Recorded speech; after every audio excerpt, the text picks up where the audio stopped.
Uno de los temas que más polémica suscitan en el debate público es el del populismo, en línea con algunos otros conceptos políticos que por su naturaleza son polémicos por cuanto su capacidad para despertar críticas o defensas a partir de sus diversas interpretaciones. El populismo ha atrapado la atención de diversos especialistas e intelectuales en los últimos años, dando lugar a una cantidad importante de obras dedicadas al tema. En esta ocasión iniciamos la revisión del libro El siglo del populismo del historiador político francés Pierre Rosanvallon, catedrático del Collège de France, publicado a principios de 2020 por Seuil y traducido poco después al español en dos ediciones, una por Galaxia Gutenberg para España y otra por Manantial para distribución en Latinoamérica. El libro está estructurado en tres grandes apartados: el primero dedicado a la anatomía del populismo, el segundo a la historia del populismo y el tercero a la crítica del populismo. En esta ocasión nos concentraremos en el primer apartado, el cual a su vez se encuentra estructurado a partir de 5 características que identifica el autor como propias del populismo, acompañado del análisis sobre si existe un tipo de populismo. Uno de los elementos centrales del populismo es considerar al pueblo como la figura central de la democracia, de ahí el nombre que identifica y engloba esta práctica política. Sin embargo, hasta ahora ha sido inviable el establecimiento de una definición aceptada por todos que sea lo suficientemente precisa. De entrada, no queda claro quién es el pueblo al que se está aludiendo. Rosanvallon identifica dos grandes grupos de definiciones. Una de ellas lo identifica como un cuerpo cívico, esto es, la figura que engloba la generalidad política y expresa la unidad. La otra hace referencia al pueblo social asimilado a una parte específica de la sociedad. El proyecto del populismo de refundar la democracia pasa ineludiblemente por recuperar la centralidad del pueblo. Para ello se necesitan poner en marcha varias estrategias de comunicación y acción política. Uno de los principales retos viene de la naturaleza heterogénea de las demandas de los diversos grupos o sectores que componen la sociedad. El marxismo había confiado en la capacidad movilizadora de la identidad de clase propiciada por la estructura de las condiciones materiales de existencia del capitalismo en servir de fundamento. Sin embargo, en la práctica no ha funcionado así. Por tal motivo, se ha buscado depositar la atención en formas diferentes de dominación a aquellas propias de las relaciones de producción. Por lo tanto, la división se articula a partir de la oposición entre la oligarquía o élite y el pueblo. En este punto resulta útil la idea de la lógica horizontal de equivalencia propuesta por Ernesto Laclau, a partir de las cuales se reúnen el conjunto de demandas sociales heterogéneas. El segundo tema es el de la teoría de la democracia directa o polarizada e inmediata. Los populismos se inscriben dentro de la perspectiva de una regeneración democrática. Está presente un enjuiciamiento de las democracias liberales y representativas cuyo veredicto es negativo. El populismo, de acuerdo con Rosanvallon, se estructura a partir de 3 puntos. Primero, quiere privilegiar ante todo la democracia directa, llamando especialmente a multiplicar los referéndums de iniciativa popular. Segundo, defiende el proyecto de una democracia polarizada al denunciar el carácter no democrático de las autoridades no electas, en particular de los tribunales constitucionales. Y tercero, exalta una concepción inmediata y espontánea de la expresión popular. Dentro de la exaltación de la democracia directa, la defensa y promoción de los referéndums juega un papel central. Para ello, el autor cita a Jean-Marie Le Pen cuando expresó que son la expresión más perfecta de la democracia. En este sentido, constituyen un mecanismo que posibilita la llamada directa al pueblo como medio para liberarse de las viejas élites políticas. No obstante, cabe señalar que la mayoría de los casos sirvieron principalmente para afianzar la legitimidad y en algunos casos aumentar las prerrogativas del poder ejecutivo. Para los movimientos populistas, señala Rosanvallon, el llamado gobierno de los jueces ha sido un blanco preferido. A esto se le ha llegado incluso a denominar como la juridicatura. Estos movimientos consideran al imperio de la ley como un error central de las democracias modernas. Este ascenso de importancia del poder judicial lo ha llevado a que pasen de la función jurisdiccional a una de legislación de facto. puesto que, al interpretar las normas, establecen su contenido o las crean.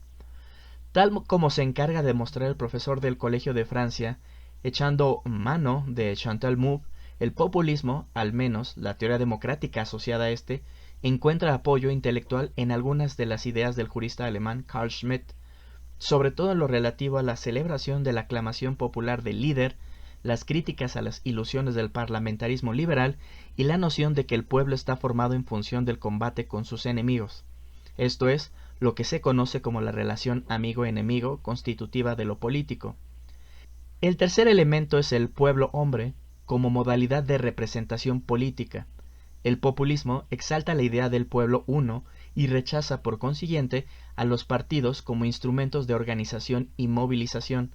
En este sentido, dan preferencia a los movimientos como forma de organización política, los cuales se distinguen de los partidos justamente por su ausencia de estructura y burocracia. Además, afirman su aspiración a reunir a toda la sociedad. Los movimientos se constituyen con base en una lógica negativa, esto es, se parte de la suma de rechazos y denostaciones. Esta orientación de denuncia no es suficiente para llenar el déficit de representatividad.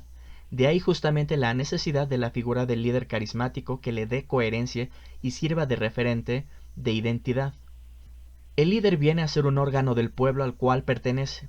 De ahí que la figura del líder como hombre-pueblo sea parte de una visión de la representación política que los engloba. De acuerdo con Laclau, el pueblo como actor colectivo debe moldearse en torno a una identidad determinada. No se trata de un proceso que se despliegue en automático, por lo que debe ser construido. Justamente aquí es donde la figura del líder cumple una función central, al servir de referente de la articulación vertical en torno a un significante hegemónico, para recuperar la expresión de Laclau. El nacionalproteccionismo, la política y filosofía de la economía del populismo es el cuarto elemento identificado por el historiador francés. El populismo actual es producto de una época marcada por la desconfianza hacia la globalización por parte de amplios sectores de la población a nivel mundial que se han visto perjudicados por el libre comercio. La historia de la economía que nos ha llevado a este punto se ha caracterizado por la especialización hecha posible por la expansión de los mercados y la desterritorialización de la economía, hasta llegar a lo que Wallerstein denominó economía mundo. Ahora bien, contrario a lo que se pudiera pensar, se ha presentado dudas frente al optimismo al libre comercio desde el siglo XIX, momento de máximo esplendor del liberalismo e industrialización clásicos. Por tal motivo, los movimientos populistas buscan el regreso de la voluntad popular que se ha esfumado o erosionado durante la actual globalización. El libre comercio, en este sentido, es visto como un proceso impuesto a los países por las clases dominantes interesadas en conseguir mano de obra barata. A ello se suma la transferencia de poder de parte del pueblo soberano hacia mecanismos anónimos. En este sentido, realizan una crítica al mundo supuestamente regido por reglas objetivas que niegan la posibilidad de la alternativa de otro orden existente.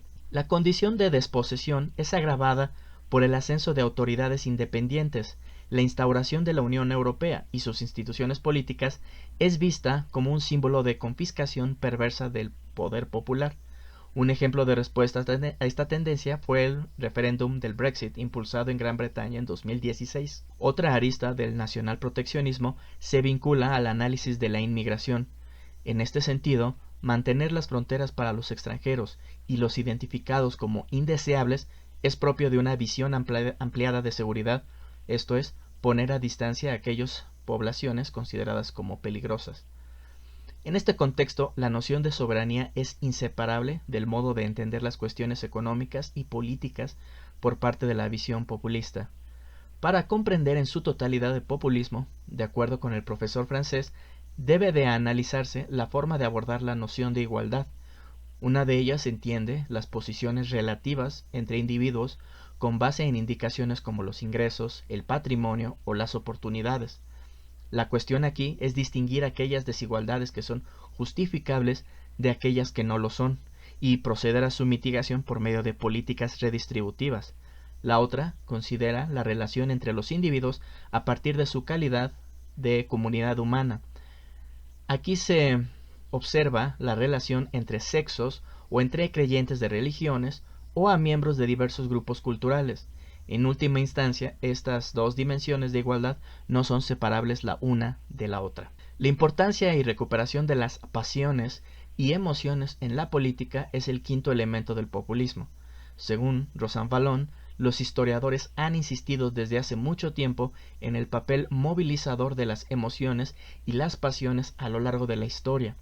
Para recuperar un caso reciente, Daniel Kahneman recibió el premio Nobel por sus aportaciones dentro del campo de la economía cognitiva al enfatizar el carácter no racional de muchas de las decisiones que toman los seres humanos, en este caso recurriendo a heurísticos. En todo caso, de lo que se trata es apuntar a que, a diferencia de lo que la democracia deliberativa y la teoría económica neoliberal argumentan, los humanos no son seres racionales maximizadores de sus intereses.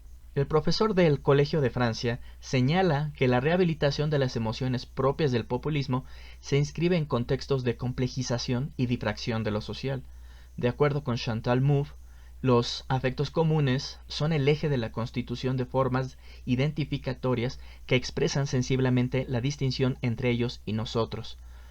En particular, Rosan Vallon identifica tres tipos de emociones políticas: emociones de posición, emociones de intelección y emociones de acción. Las primeras, las emociones de posición, expresan la rabia de no ser reconocido, de haber sido abandonado e incluso despreciado por la élite política. Este tipo de emoción encauzada adecuadamente puede ser dirigido positivamente. Las emociones de intelección, a su vez, son aquellas que se han incrementado con la mayor disposición de información y desinformación que fluye en todo momento gracias al Internet. La confianza en las instituciones se ha derrumbado. De una sensación de confianza y sentido de consenso se ha pasado a una de desconfianza de principio a lo que dicen y hacen los políticos. En este contexto surgen tentativas compensatorias de racionalización imaginaria, de las cuales las teorías de complot son un claro ejemplo. Con ellas recuperan el sentido de comprensión y control sobre la realidad a partir de unas bases simples. Los movimientos populistas consideran que la ilegibilidad está vinculada con una empresa organizada de disimulo al servicio de un proyecto de dominación y explotación de la gente común. Por su parte, las emociones de acción son aquellas que incitan a desalojar a los gobiernos establecidos por su incapacidad de entregar los resultados esperados por las poblaciones. Una muestra de ello es la fama que adquirió la expresión "que se vayan todos" en Argentina. En este contexto, estamos ante la presencia de una política negativa, es decir, una política que está basada en un rechazo indiscriminado e innegociable de aquello que provenga de los políticos tradicionales.